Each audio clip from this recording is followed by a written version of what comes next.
Hello everyone, Assalamu alaikum. This is Rubaya and welcome to back my another video. So আজকে ভিডিওতে আমার আম্মু রান্না করবে পাট শাক দিয়ে ডাল। পাট শাক দিয়ে ডাল রান্নাটা অনেক বেশি ইজি। এটা যদি রেসিপিটা ভালো করে আপনারা ফলো করে রান্না করেন তাহলে দেখবেন এটা টেস্টও অনেক ভালো আসছে। রেসিপিটা তো আরও বেশি ইজি।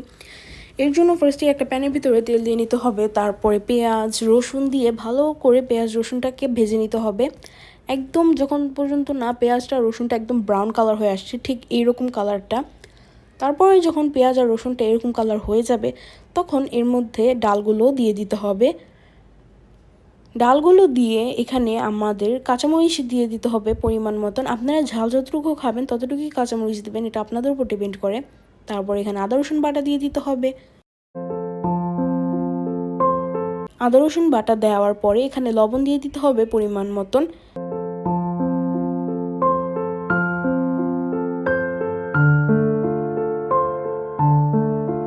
হলুদের গুঁড়া পরিমাণ মতন। এরপর সবগুলো মশলা দেওয়া হয়ে গেলে তখন ভালো করে ডালটার সাথে মশলাগুলোকে একটুখানি ভেজে নিতে হবে। তারপর যখন ডালটা মশলার সাথে ভালো করে একটু ভাজা হয়ে যাবে তখন এর মধ্যে পরিমাণ মতন পানি দিয়ে দিতে হবে। পরিমাণ মতন পানি দিয়ে এটাকে ভালো করে নেড়ে ছেড়ে ঢাকনা দিয়ে ঢেকে রেখে দিতে হবে। তারপর মাঝখান দিয়ে ঢাকনাটা উঠিয়ে দেখতে হবে যে ডালটা সিদ্ধ হয়েছে কি হয়নি।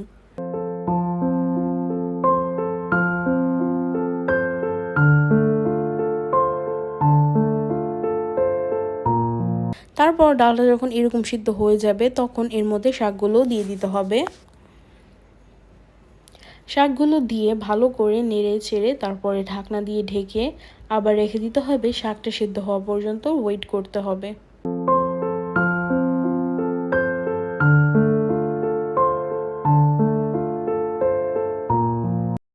তারপর শাকটা যখন এই পর্যায়ে এরকম সিদ্ধ হয়ে যাবে তখন এর মধ্যে মামুনি 2টার মতন মাঝারি সাইজের বোম্বাই মরিচ দিয়ে দিবে।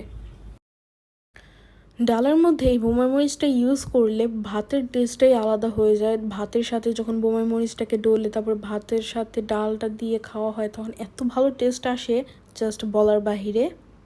তারপর এটা আবারও ঢেকে দিতে হবে।